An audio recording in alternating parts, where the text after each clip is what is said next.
Joining us now is senior SABC News politics reporter Ntebo Mokobo to just take us through what the diary has in store for us in the coming days. Starting within the next hour or so, Ntebo, with the SACP. Tell me what our expectations are from their Central Committee meeting, which wraps up today. Good afternoon, Tulasen. Good afternoon to the viewers at home. Yes, indeed, the SACP Central Committee meeting is coming to an end at around 2, we are told. And immediately after that, they will be briefing the media in terms of what transpired from those three-day deliberations. High on the agenda was the state of the alliance. That's one thing that boggles everyone's mind, especially alliance partners. State of the alliance, and of course they discussed a number of issues like your economy, they discussed the realignment of the economy and everything. But the main elephant in the room is the state of the alliance. You would recall that, they want to contest future elections independently. The ANC is not happy about that. This relationship between the SACP and the ANC dates back. In the early 20s, you would remember them and the three doctors pack, Dr. Yusuf Dadoo, Kluma. The alliance at some point, even Oliver Tambo, the longest serving president of the ANC, said it was not an alliance or a relationship of some clever black people. He said it is the alliance that was forged in the struggle days. It was forged, cemented with the blood and sweat of liberation heroes. So the SACP is contesting its elections, and it seems you've seen that the former national chairperson Gwede Mantashe at some point was even written a letter to say he must not participate in the Central Committee. He was a member of the Central Committee. He was apparently booted out of the Central Committee, the highest decision-making body of the SACP. So they were saying that they will be contesting elections. The ANC not happy. The ANC will hold its special national executive committee meeting this coming weekend. They will also deliberate on this issue, the SACP contesting elections. So we don't know whether it will be really a good thing for this leadership of the SACP to have presided over the breakup of the alliance, or maybe for this current leadership of the ANC to have presided over the breakup of the alliance. But those are the questions that would traverse with them as and when we meet them. I suppose it becomes a moment of reckoning for those SACP leaders who also serve in government, because the argument has been they serve in government in their right as ANC members, because dual membership has until now been possible. And I wonder to what extent they will be forced, as you mentioned, that Gwede Mantashe situation, to what extent a moment of reckoning will be forced on many of them. Well, as you would recall, the ANC NEC is the highest decision-making body when it comes to, in between conferences. It makes decisions. Anything that can be taken at a national conference, it can be taken by the National Executive Committee. So the dual membership, for now, still stands. The NEC of the ANC might decide that we have to do away with this dual membership. There is no way in which we can sit and strategize in terms of how are we going to run these elections. But seated amongst us are people or SACP members who would then take our strategy and share it with their comrades at their Central Committee meeting, and they might beat us with our strategy. So that one will be discussed. And we don't know whether the ANC will be bold enough to say dual membership must be done away. Taking the cue from Gwede Mantashe, the national chairperson, who said he's a communist who happens to be a member of the of the ANC. He's not a faction of the SACP in the ANC.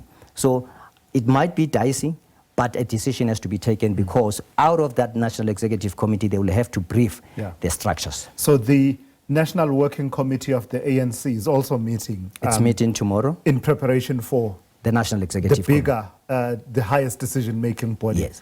So these are some of the issues that may be under the spotlight. And that meeting would be a do-or-die meeting, because they said branches and structures of the ANC are looking at the National Executive Committee, the leadership, give us direction, give us a leadership in terms of how are we going to conduct ourselves if we meet up with the SACP comrades on the ground, campaigning, fishing in the same port that we are fishing in. Yeah, sure. It's going to be a fascinating couple of days. If we move away from party politics for a moment and to the politics that have gripped the country really around the security establishment of the country. Tell me about Shadrack Sibiya facing off with his boss over his suspension. That's also coming up later on this week. Oh yes, the National Commissioner of the Police, the NC and the DNC, there will be a meeting in the Pretoria High Court. Shadrack Sibiya, the National Deputy Commissioner, wants to be reinstated after he was put on a leave of absence by the National Commissioner, emanating from the damning allegations or the revelations made by General Ntantla Mkhwana. So that matter will become before the High Court in Pretoria.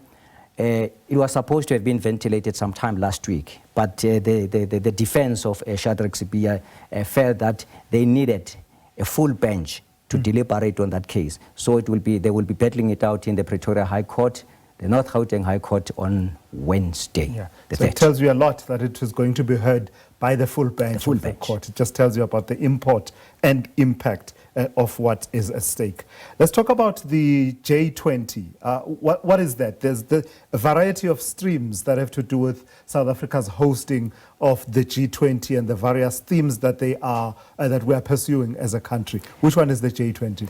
You see, I saw the J20 and I was excited. I thought it's going to be a stream of journalists. No, Journalists 20, Journalists 20. From the 20 countries of the G Summit, or the G20 countries, because I thought we'll sort of impart knowledge with our American counterparts in terms of where South Africa stands in terms of this genocide narrative.